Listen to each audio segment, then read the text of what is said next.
Blog Talk Radio. Live from Washington, D.C., it's Quintessential Listening, Poetry Online Radio. Now, here's your host, Dr. Michael Anthony Ingram.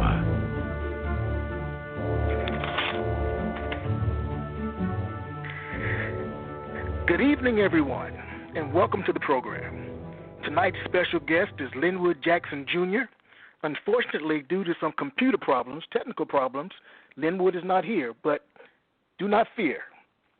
Hopefully he's able to sign on soon. So I've got some special music to play. Here we go.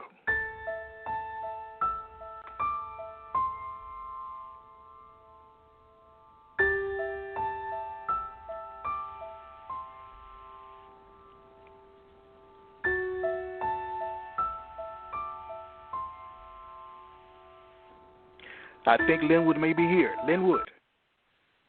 Yes. Hello, sir. How are you? It is a pleasure to be here. I'm well, very good. Thank I'm you. glad. Yes, I was going to play some special music for our listening audience until we were able to connect. I had a little bit of issue, but more than happy to be here right now. Well, thank you. I'm glad you made it too. All right, let's begin this journey together. My very first question is, what is poetry? That's tough because I can go the natural, traditional route and tell you that it's a literary work composed of something expressing feelings and emotions, but I'm just not that kind of person, so I'm just going to say Poetry is critical revelation. Poetry is benevolent insight. Poetry is public display of personal revolution. Poetry is reflection magnified by conflict. Poetry is government. So to me, the definition of poetry, it's basically life and learning and play. And the result of that, the growth factor of that. Why is it important? It's important because we need critical reflection. We need, and I know for me, I began writing poetry around 7 years old. All right. So everything that I was passing through, even at that young age, I could see that what I was seeing wasn't reality. And so I needed something, and I really didn't know what that something was, and whatever came out of me was poetry, and I used poetry as a way to make sense of my reality. And that's why I kind of define poetry as critical revelation, because the reality that we're told to us is not the actual reality that is within us. Like, we all have a specific lens of how we see something. And for me, having that outlet, it was important because I needed the critical analysis of who I wasn't. I needed to analyze who I was, and then I needed to structure how I can do that, even at that young age. So it's important because we need that structure. We definitely need that structure. And in the form of poetry is a beautiful outlet to get to it, because we're not simply writing down feelings, we're questioning feelings. Poetry is skepticism uncovered, revealing light about who we are. And so we need that form of critical skepticism about our own selves, so that then we can know who we are, to be skeptical about what is going on around us and outside of us. I agree. Skepticism uncovered. Nicely phrased. I like that. What are some of the predominant themes of your work? Experience. My current book of poetry that I just published, entitled Growth, it is basically my 9-year journey, putting the life practices and the philosophy that I've learned from within the Bible. So my experience is based on the philosophy that is in the Bible. I study the philosophy in the Bible, and I implement it into my daily routine, into my thought processes, and also into my actions as best as possible through trial and error.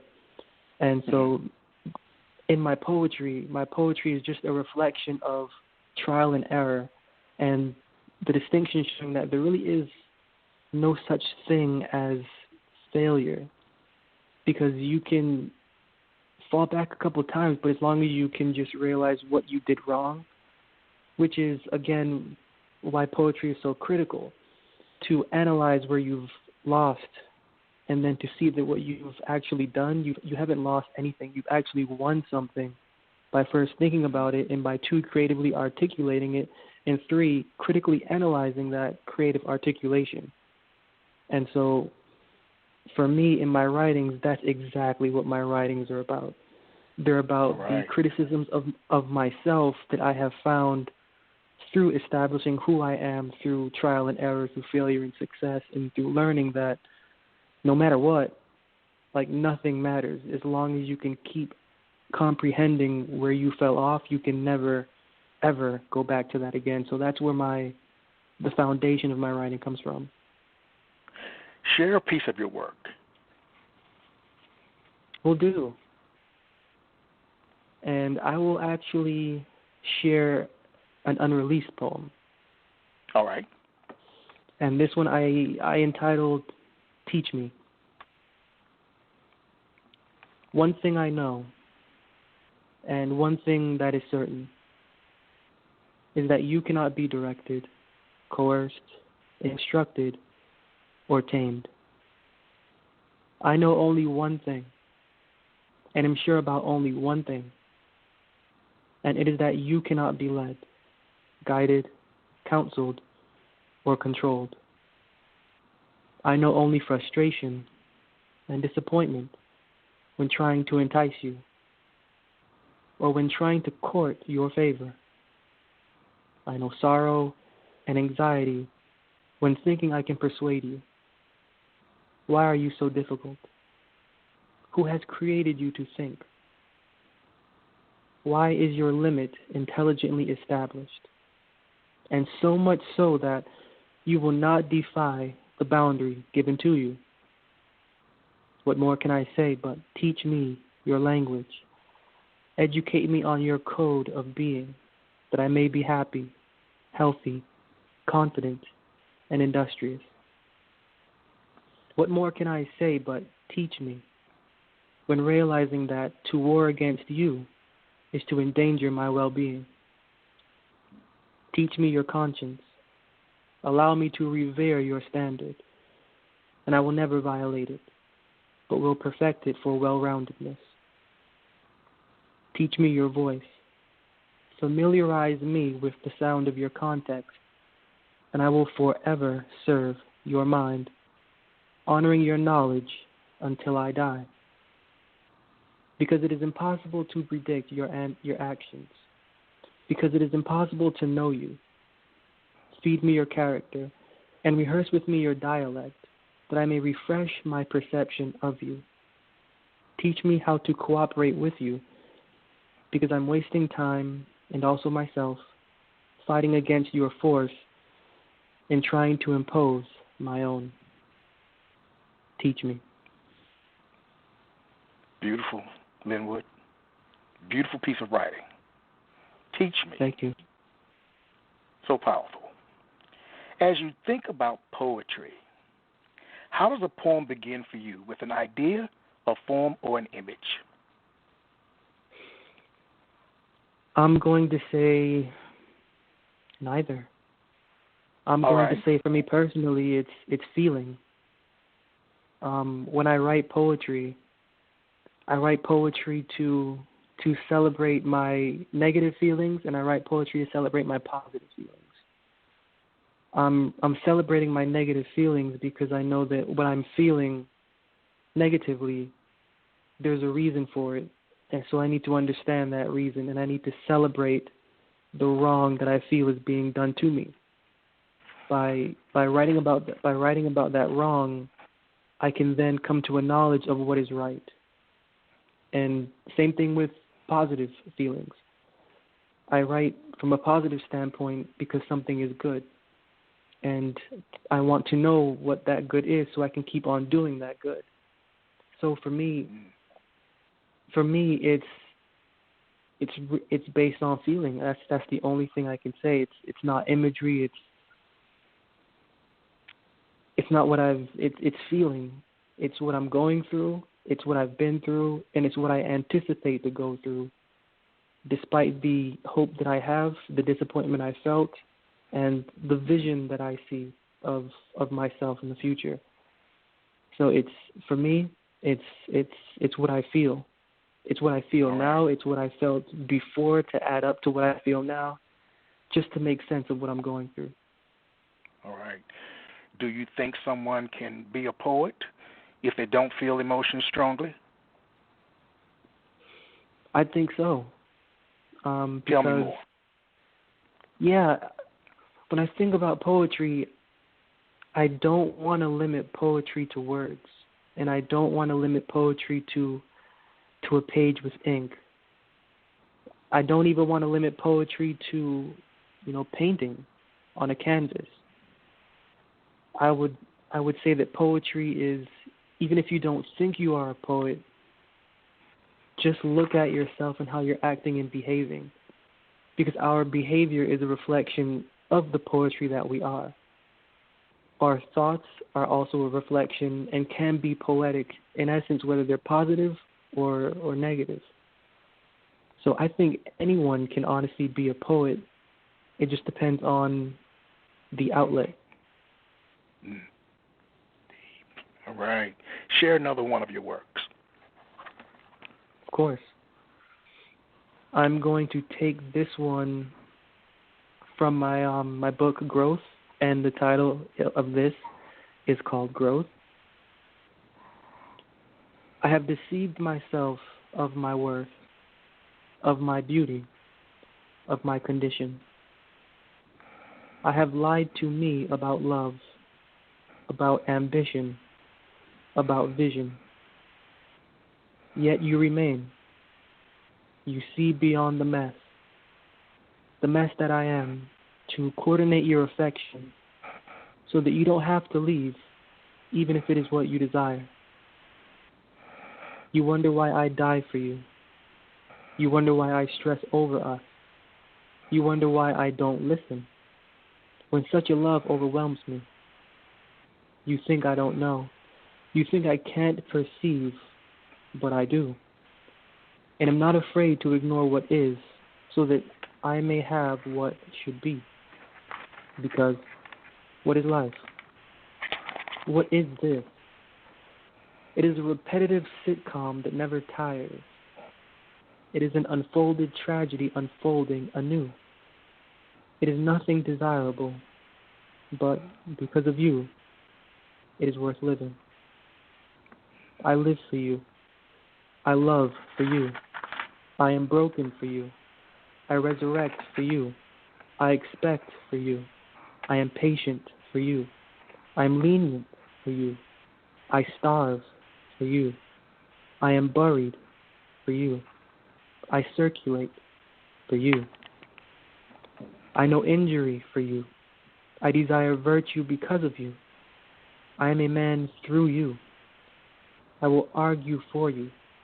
I am humble for you. I am quiet for you. I look ahead because of you. For you, I have forgotten the past. The life of a man is contemplative, but you have made this experience peaceful. You remain through my ignorance. You adjust to my insolence. You console my fever. You renew my spirit.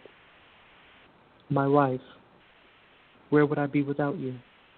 I would be stagnant, and I would know only compression if I did not have you. But I know growth, and only growth from your kiss, which is your embrace. Growth. Another exquisite work. Exquisite. Thank you. You know, all great writers have great writing influences. Who are some of yours, and what made them great in your eyes? To be honest with you, because everything that I practice comes from the philosophy in the Bible, my greatest influence is David, the psalmist. Poetry, I don't really have a particular favorite artist. But David is my number one, and I can say that even though I don't follow specific poets, Alice Walker is her writing, her writing style, I should say, because there are different types of writing styles. There's the Alice Walker writing style. There's the Maya Angelou writing style. There's the Robert Frost writing style. And Robert Frost's writing style is the approach from a story. Maya Angelou's writing style, this is in my opinion. Yes. Maya Angelou's writing style, in my opinion, is the approach from a story, but it's the approach from a story for empowerment, political and mental. Alice Walker, in her poem, for example, "The Right to Life," where she's talking about abortion from a positive perspective according to the African American, to where every African American should be thankful for abortion so that their child can escape the seeds of hatred that they will face when they're born. And the way that she frames that poem, it's so direct and it's so potent that to me, I connect with that. I connect with her style completely. And so for me, when I listen to David, the psalmist, and not simply just the emotion that he gets out in his writing, but also the wisdom that he also unfolds, that is inspirational to me. And also when I look at Alice Walker and I look at the way that Alice Walker gets her thoughts across in a way that is absolutely ridiculous to us, for example, in her poem, "Be Nobody's Darling," where she's talking about the fact that you need to be you and you do not need to care that you are an outcast in your thoughts about how you live and the way that you think you should live. So her direct approach, I can say, is also inspirational, along with David's, and the fact that when David also speaks, David renews the mind also. The thoughts in each of his lines, it's thought-provoking, and it's also refreshing to dissect the language from the first verse to the sixth. You go back to the sixth, back up to the first, you go down to the 28th. The 28th mixes with the 8th and the 9th and the 10th. Just the level of intellect in those psalms is, to me, just beautiful.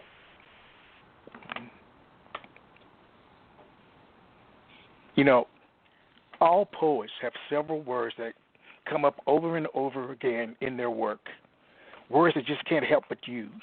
What are three of your absolute favorite words to use in your work? Yeah. The first is wisdom, the second is knowledge, and the third is love. All right, talk about those for a minute. Yeah, because we think wisdom and knowledge are the same thing, and we associate love with these two in whatever context that we think they are. But I love these three words, wisdom, knowledge, and love, because the definition of love, as I've come to understand it from studying the Bible's philosophy, is edification. And so when we're edifying ourselves, we're coming into a knowledge of who we are and who we are not, and that equates to wisdom that we can apply outwardly as we go about living in this body and interacting with other minds in other bodies. And so when I'm writing, I don't use these words over and over, but you'll see them more often because they're important to me. Like they're important to me because so much of what we think we know and what we think we ought to know is based on traditional language and also societal value and also community knowledge or community understanding. And to break away from these three things is to actually own who we are as a person. And so when I'm writing, my poetry is based on me trying to understand who I am as a person. And so love, wisdom, and knowledge are these three most important things, because without these, I can't know me, and I can't love me, and I can't love anyone else outside of me. Profoundly stated. Please share another of your works. Do. And I'll take another one from my book. And this one is entitled No. It's entitled No. K-N-O-W. Yes. You are addition and good multiplication. You are not division, subtraction. You have changed me. My behavior is wise. My mind is composed. My feelings are mature. My thoughts are able. Your allure is categorized as wisdom. It is identified as understanding. The intellect of your heart instructs, and with every interaction, I am corrected, I am edified, I am counseled, I am bettered. So although I cry, tasting many tears, and although I sleep for fear of waking more error, I may smile. Because of you, I smile. And because of you, I bottle much sorrow. And I must be lucky, or at least fortunate, because you ask for every bottle of sorrow, and I give, disinterested in what is done with them. It is as if you hold the book of my prayers and burn it, alleviating my person, making life bearable. My priestess, my wife, why do you enjoy putting my temple in order? How is my home your concern? You will to create within me, being honorable in your desire and majestic in your operation. Because it is as if through purchasing beauty, through decorating fascination, through reprimanding love, through order, your care has increased along with your fondness for me. You govern my temple and increase in love, giving me yourself, sacrificing your organs on the altar of my affection. Never have I smelled love before, but now I do. Never have I tasted affection, but now I cooperate with it. You move for me. You are silent for me. You behave for me. You justify for me. You create for me and are forgiving me. All for nothing I've done, or at least for what I cannot discern. Is this love? Am I within love? Recall our frustration. Remember our fights. Rehearse the pain we cause each other and wonder about love. Because where has it all gone? Why are we at peace? What then is love's sin? Is it separation? Is the death of love misunderstanding? When apart, we were bad, but now, sharing a home, we communicate, we learn, we are equally teachable. What is this love? What is this experience? Because it surely is no emotion, but is senseless, abusive, benevolent, wise, comforting. You have added love. You are the first, and I have made you the last. You have added love to my life, making me aware of my person, returning to my nature its lost sensitivity. You have taught me that love is knowledge, and that to love is to know. Know with me, my love, love's light. Know with me, my wife, love's constellation. Give me knowledge of love, and I will never leave you, and the confession of love, and I will return it. Know with me, my love, every part of love. I am sick of love. I am overcome with affection, needing one to shower, needing one to console. Time and chance has therefore pitied me, giving me my prayer. They grew tired of hearing me. They grew tired of my pathetic plea, as I destroyed myself to their mind and became a beast to their understanding. Is this what moves them? Do they like a broken heart? I must admit so, because they returned an apology, and in a most elegant form, according to the words of my supplication. This they did, I believe, for knowledge, and for knowing the height of existence, that I may better my nature, from bettering hers? No.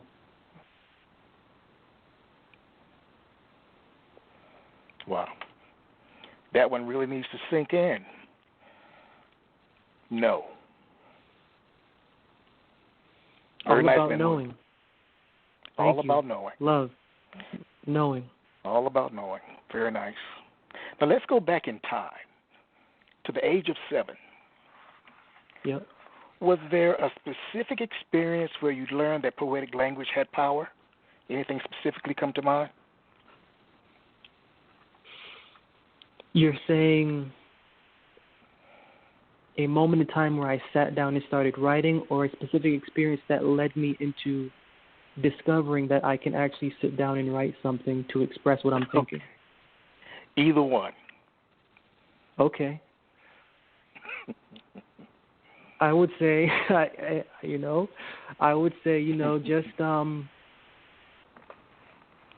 just the concept of, or educational institution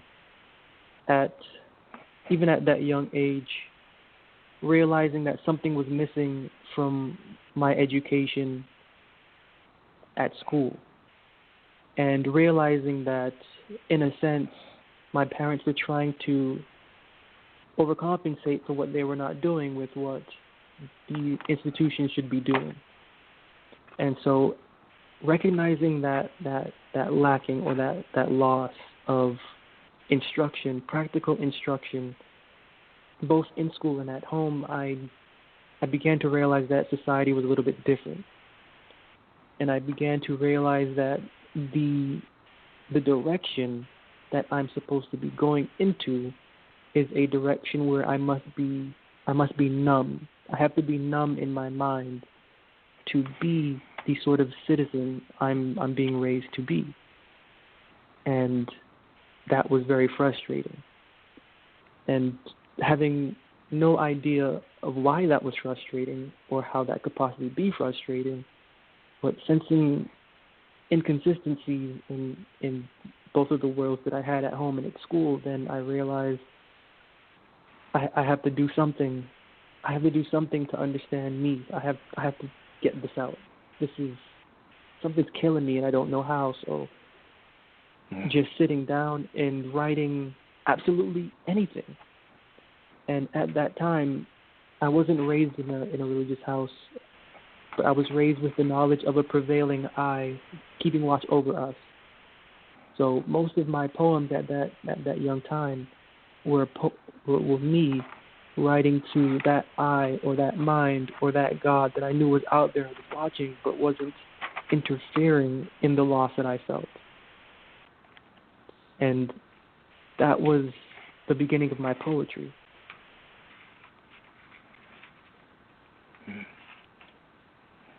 You know, so much is happening in the world. And as you think about knowing, as you think about being skeptical, what is the role of a poet in modern day society? Awareness. Tell me more. All I can do, or all my fellow poets can do, is raise awareness leading into self. And that's kind of interesting, because at this time, the whole COVID thing, the more people I'm speaking to, the more I'm hearing is that the subject of self-reflection and of, I guess, loneliness is an issue, because now we're not in the public anymore. Now we're home alone, and the majority are working alone or are unemployment. And the issue is now dealing with who we are.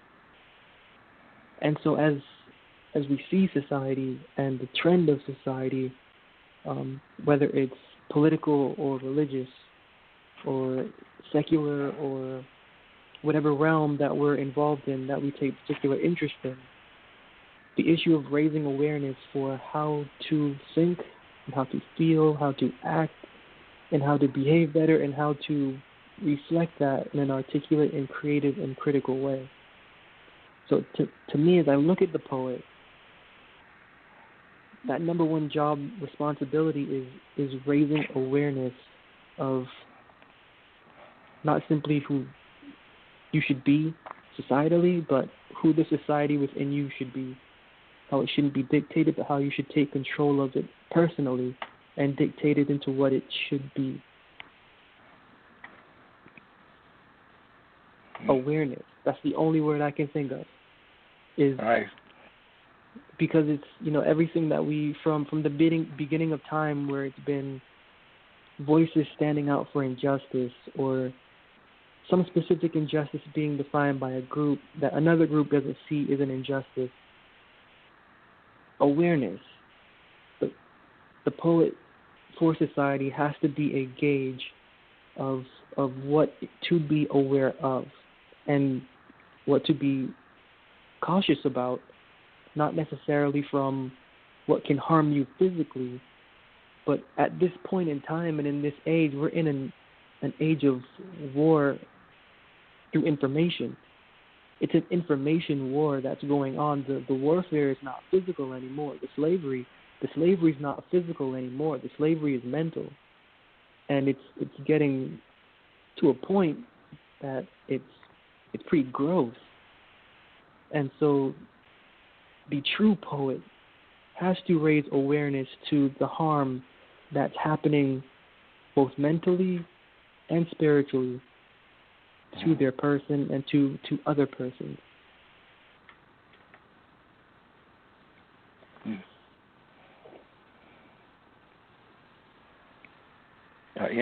Interesting way of looking at things, especially in terms of awareness. It broadens my mind.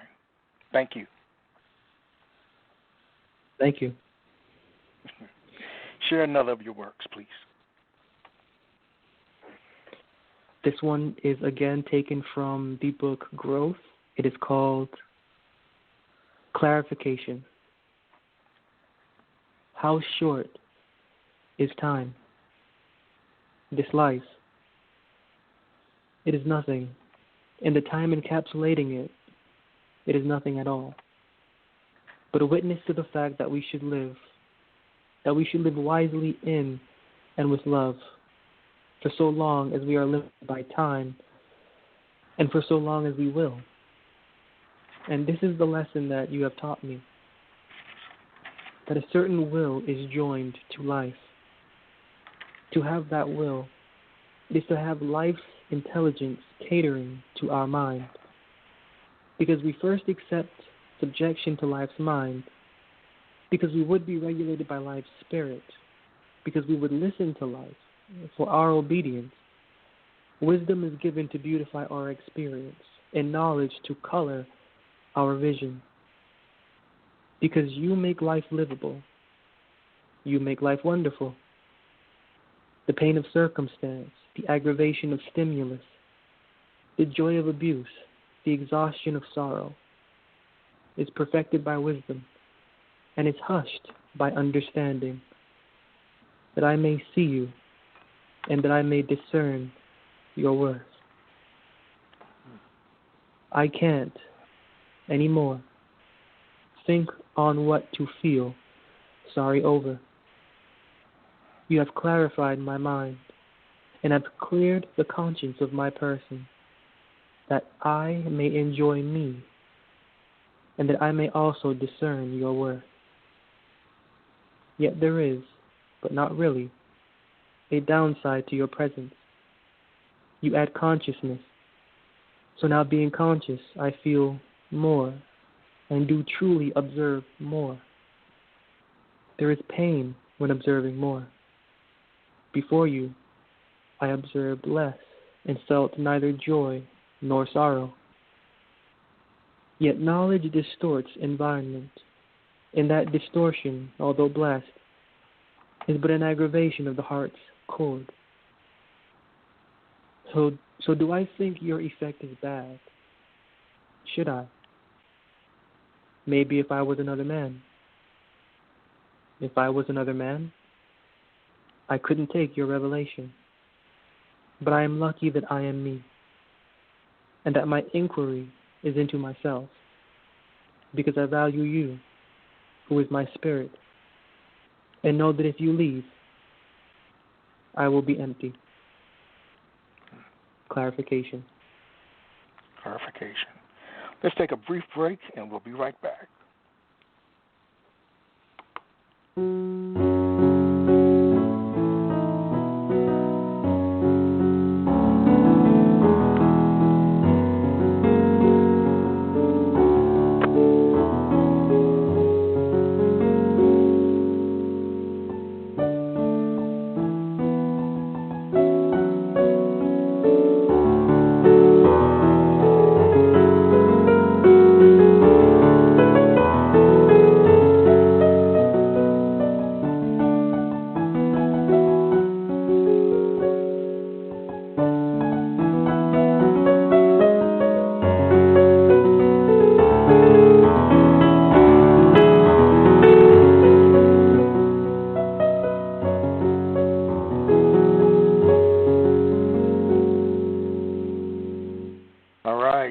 My name is Michael Anthony Ingram. I'm here with Linwood Jackson Jr. This is also a call-in show. So if you'd like to speak with Linwood, the call-in number is 646-787-1631. Linwood, tell me about your book, Growth. This book is important because for 9 years I've been testing and proving the philosophy that is within the Bible, and the philosophy that is within the Bible is based on regenerating the thoughts and the feelings. So regenerating the thoughts and the feelings to get a clearer or better view of the life that we're living, and I should say also the life that we're not living, so that we can then begin to live it in full.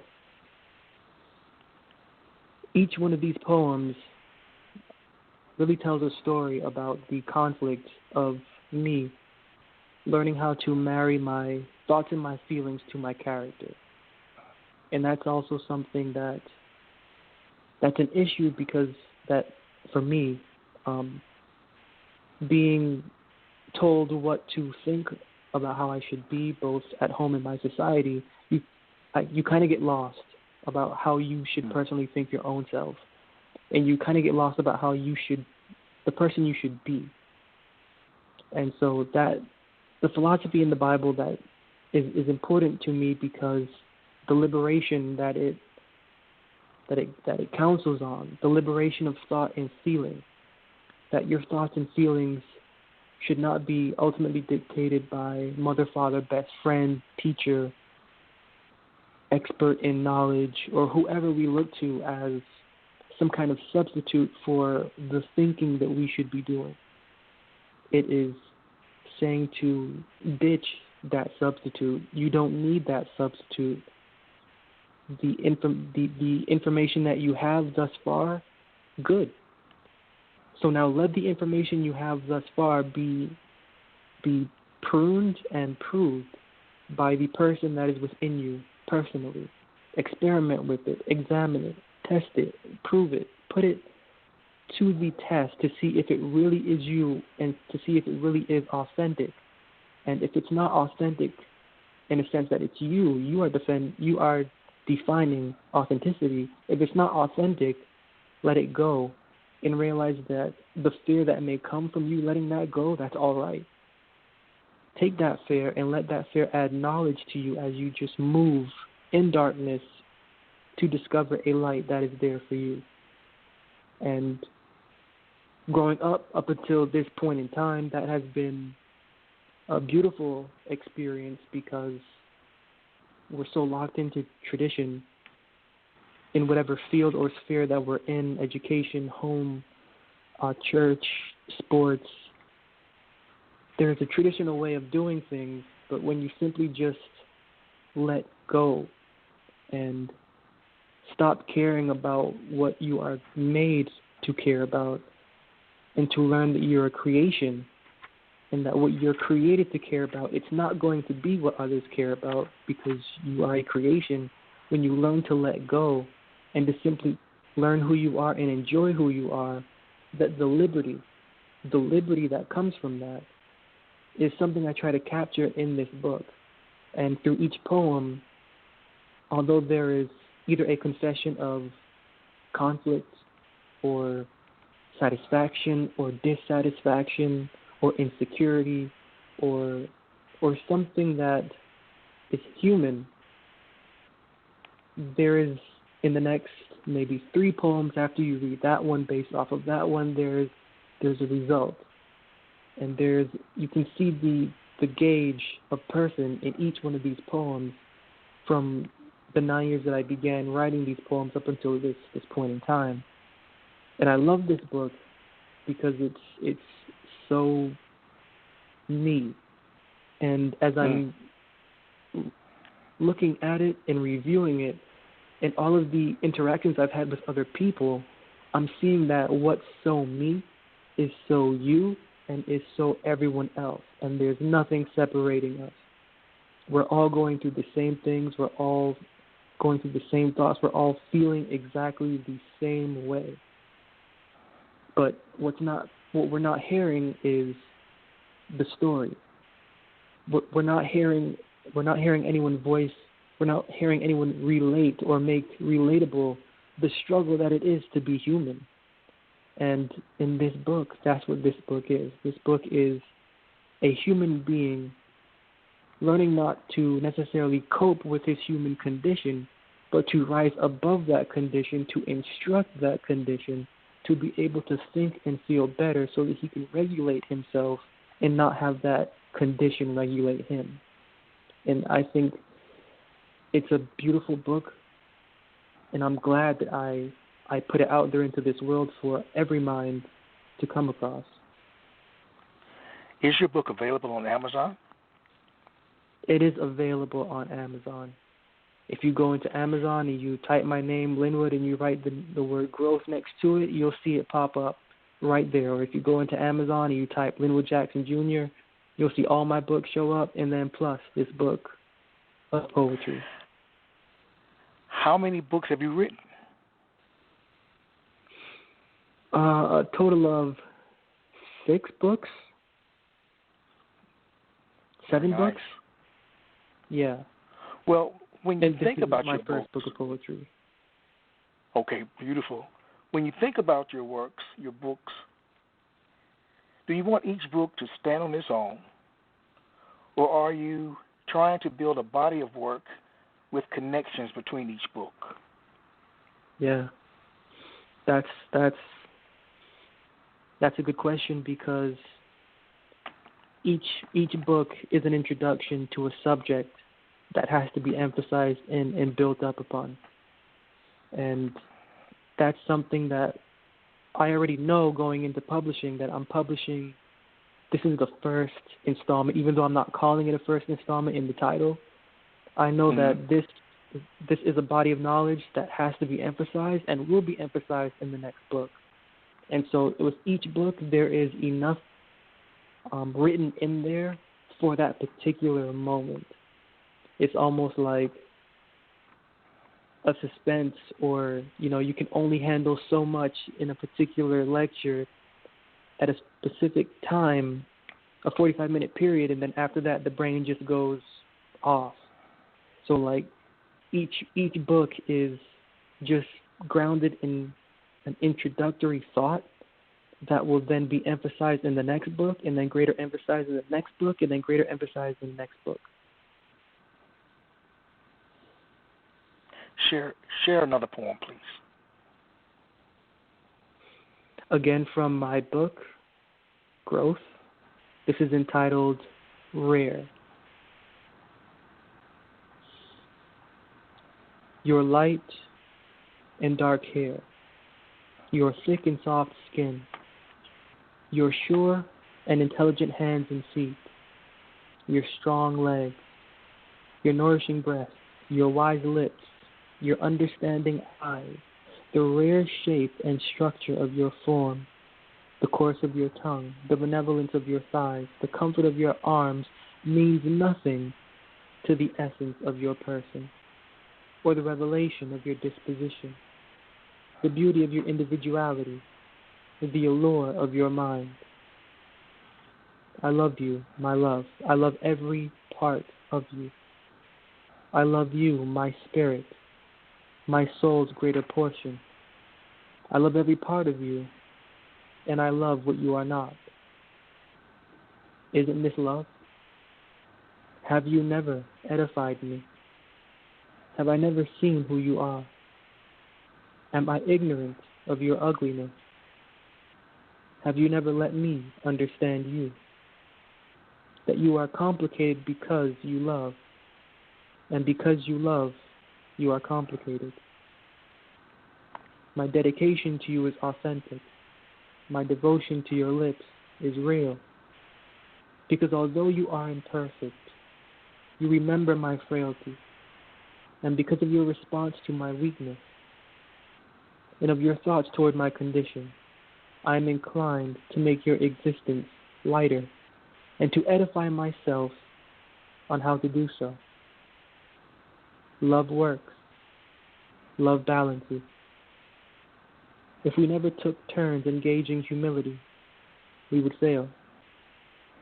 But more than the feeling of pain and of embarrassment is the memory of pain and the memory of embarrassment, watering the heart to sprout a garden of mindfulness, keeping the person aware of love.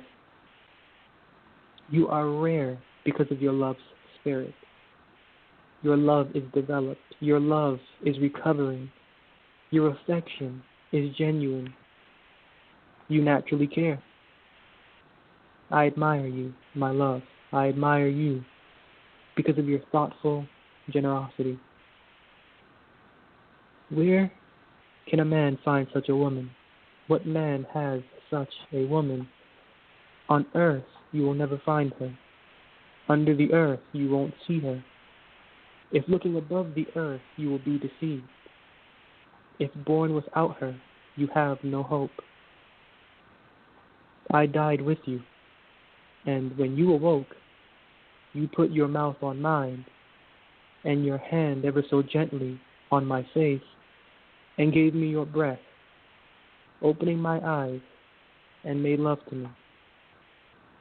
But what is greater than death's sensation? What is greater than warmth? What about the memory of your spouse? How imperfect they are, to console their error. Isn't this true comfort? Isn't this what love is made of?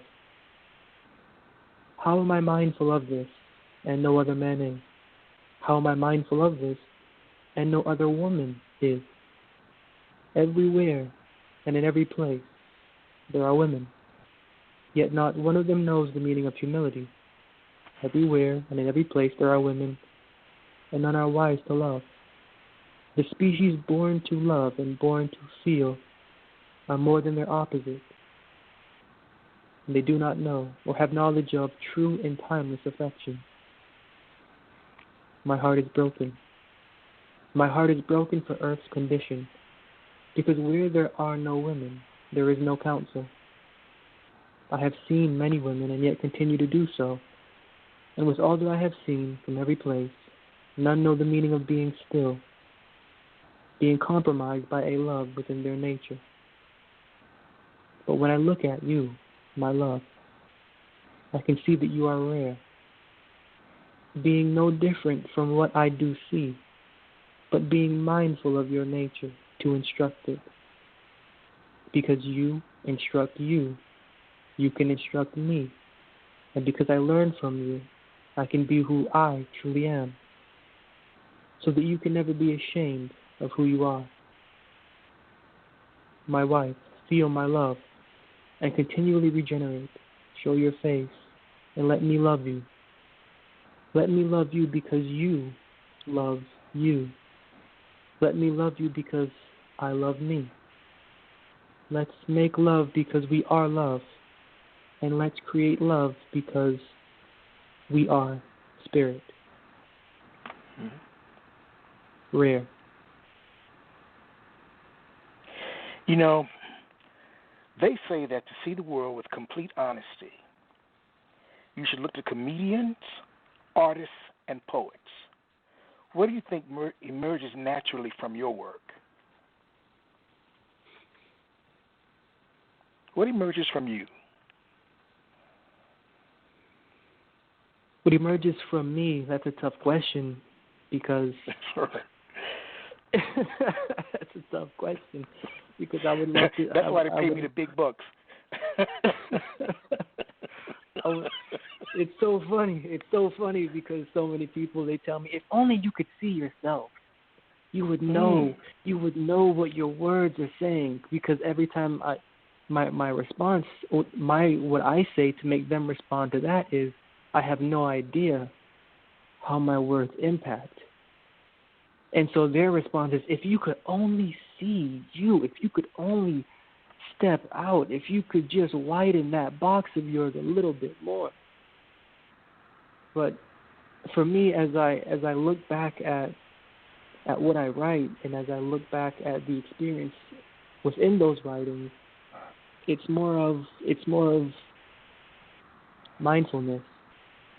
Mindfulness and not being ashamed to admit that you are confused, because it's the feeling of confusion that makes us want to act tough, and that makes us want to act like I'm really just not that confused. So I'm just going to pretend like I'm not, and I'm just going to follow what someone else is doing and put my head down, and as long as their umbrella is kind of sounding like what my umbrella is, I'm just going to hang up under that umbrella.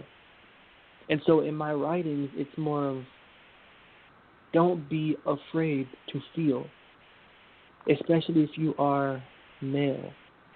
Don't be afraid to feel. Don't be afraid to judge yourself. And don't be afraid to understand that you have a frequency that is not somebody else's frequency, and that you have a worth that is greater than what you think your worth is. Your worth is higher than what you think it is. You are valuable, even though you may not have anyone telling you so, even though you may not see anything positive in what you do. In my writings, especially in my poetry, I care to get the idea out that you are more than what you think you are, and who you are right now is not who you're supposed to be, and is not as authentic as it should be. So whoever is reading my poetry, and whenever I reflect on my own poetry, it's always a lesson for myself and a bit of correction to live the most authentic life as I can at this point in time until I'm corrected onto what is more authentic.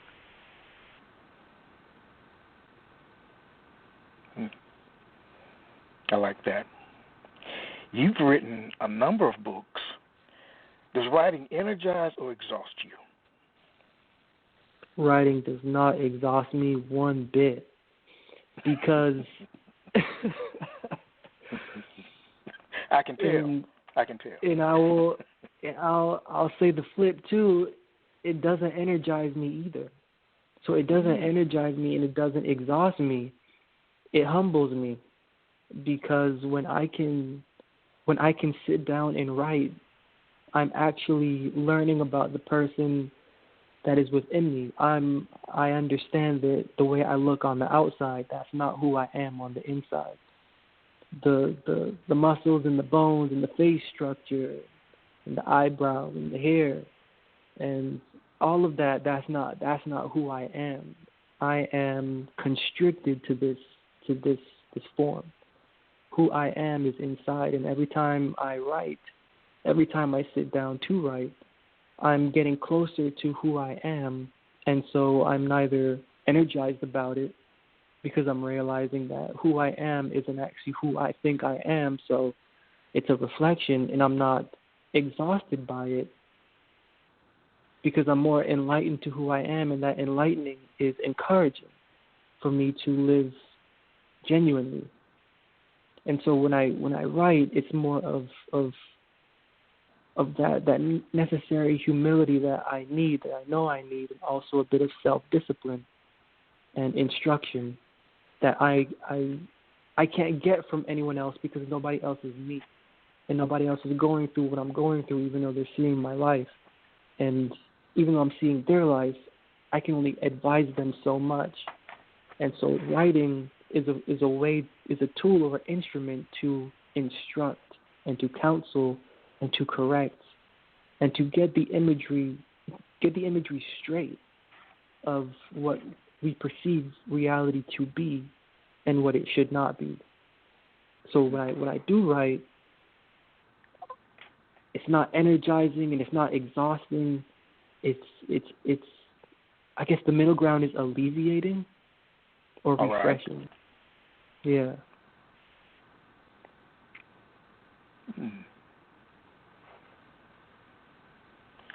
Does knowing that your poems are published and out there in the world validate your being a poet, or are you content knowing that they're out of your system? I don't think they validate me as being a poet, and that's a tricky question, because once they get out into the public, they're not mine anymore, and so they belong to two different realms. So the first realm that they belong to are individual people that when they hear me, they feel me, and they vibe off of my vibe. My vibe is their vibe. So that's the public. That's the first realm. The second realm that my work goes into is the realm of gatekeepers. And in every field, there's gatekeepers, and there's gatekeepers in poetry. Yes, so true. Yeah, and so in order for me to answer your question, do I feel as a poet? For one, I have to be judged by the public as a poet, and two, I have to be judged by gatekeepers as a poet. And whether or not I am a poet, depending on whatever gatekeeper would accept me as a poet, I'm not going to be a poet, or I am going to be a poet. Or depending on the public that accepts me, I'm not going to be a poet, or I am going to be a poet. Which, is a bit of reflection for me, because personally, as you said, finishing off that sentence, I put it out there not for any bit of recognition. I put it out there for somebody vibing with my vibe and having difficulty with who they are as a human being and who they are as a spiritual being, to hear, to connect with, to grow from, and then to perfect their own transition from who they were to who they should be. So, and if that person regards me as a poet, well, hey, I wasn't trying for it, but that's what happened. But in the realm of the public world that I am now in, I'm now in the public along with my books, and wherever I go now, it comes down to gatekeepers. And these gatekeepers, they don't care about vibing with you. These gatekeepers don't care about how cute you are.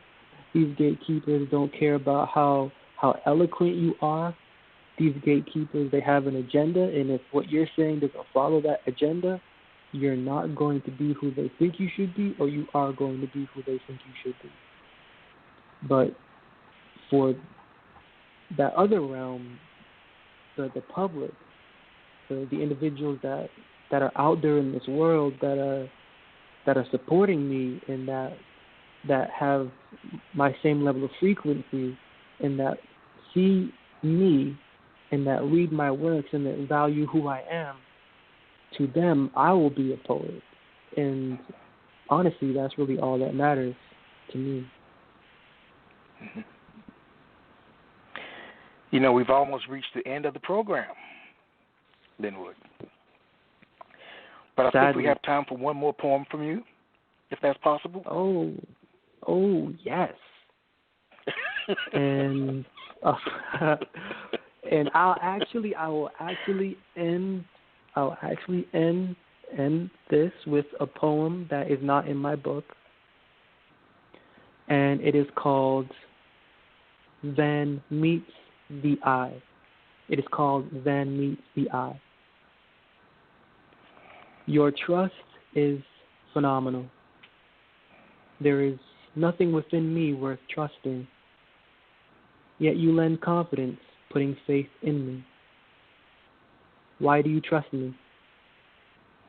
Why are you confident that I will not fail?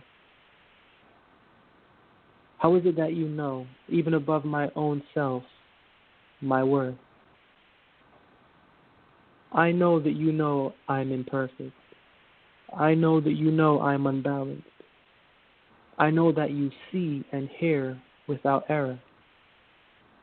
Yet you trust the erroneous. You bless the ignorant. You guide the uncertain.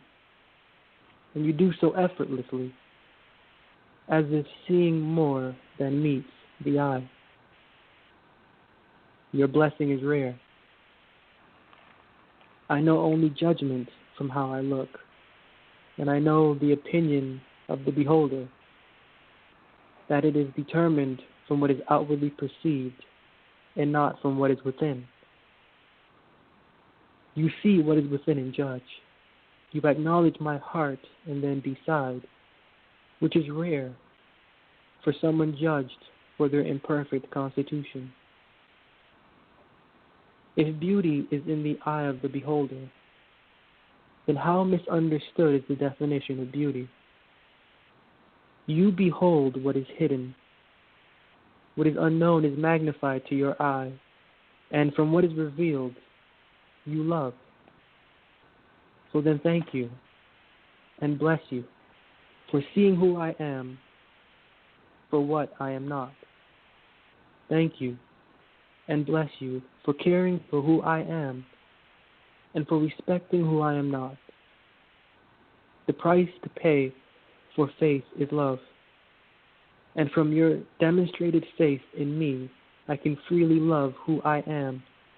I can also love who I am not. You trust me because you can see me.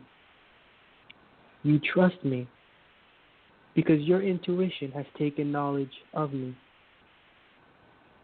You trust me because I, watching how you trust me, have come to learn how to trust myself. Then meets the eye.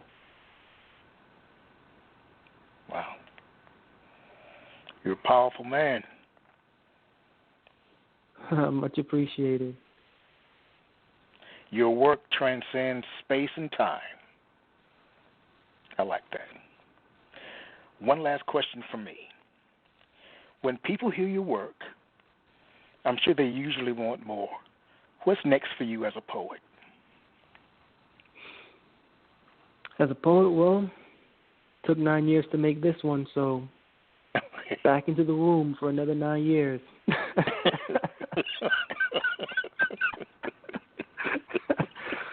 Well, it may not take you that long the next time since you know the process now. This is true. It may not. But that's what's next, you know. It's what's next is feeling more and going through more so that I can better have a grasp on discovering who I am through poetry. Wow. Very nice. Very nice. I am so glad that you were with me tonight. I really am. I'm glad it all worked out. Thank you. I had a bit of trouble coming in, but it's beautiful to be here. Beautiful to express, beautiful to talk, beautiful to connect. Yeah, very nice. It was a beautiful program. I learned a lot about you and about myself as I listened to your work. Thank you. All right. Well, to our listening audience, I say good night. To my guest, Linwood Jackson Jr., I say you've got a very bright future. Continue being you, loving you, creating you. Just continue on your journey. Good night, everyone.